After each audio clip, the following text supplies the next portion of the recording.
रहा update news.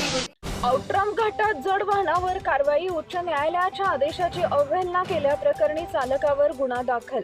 Aurangabad ते चाळीसगाव दरम्यान असलेल्या औट्राम घाटात जड वाहतूक बंदी असतानाही 6 चाकी जड वाहन भरधाव व निष्काळजीपणे चालवल्याप्रकरणी चाळीसगाव ग्रामीण पोलीस स्टेशन इथं वाहन चालकाविरोधात गुन्हा दाखल करण्यात आला आहे।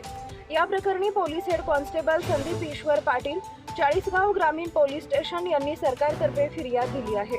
त्यांनी दिलेल्या माहितीनुसार उच्च न्यायालय मुंबई खंडपीठ औरंगाबाद इथं दाखल जनहित याचिका क्रमांक 1067 PIL नंबर 46/2023 मध्ये औट्राम घाटातील वन्यजीव संरक्षण तसेच सतत होणाऱ्या वाहतूक कोंडीमुळे सामान्य नागरिकांना होणारा त्रास लक्षात घेऊन जड वाहतूक बंदीचे आदेश दिले आहेत।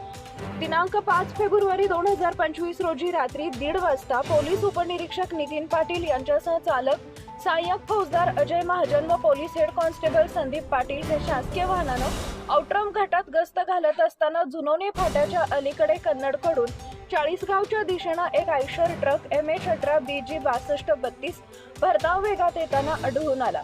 रस्त्याच्या परिस्थितीकडे दुर्लक्ष करून निष्काळजी व धोकादायक पद्धतीने वाहन चालवले जात असल्याचं निदर्शनास आल्यानंतर पोलिसांनी वाहन थांबवले। चौकशीत चालकानं आपले नाव दादा शिवा पवार, वय वर्ष 35, राहणार वसंतवाडी, तालुका पारोळा, जिल्हा जळगाव असल्याचं सांगितले। उच्च न्यायालयाच्या स्पष्ट आदेशानंतर ही जड वाहन औट्राम घाटातून चालवून आदेशाची अवहेलना केल्यानं तसेच सार्वजनिक जीवितास धोका निर्माण केल्याप्रकरणी आरोपी विरुद्ध भारतीय न्याय संहिता कलम 223, 281 व 125 अन्वये गुन्हा दाखल करण्यात आला आहे। या प्रकरणाचा पुढील तपास चाळीसगाव ग्रामीण पोलीस करत आहेत। Subscribe now and press the bell icon. Never miss an update.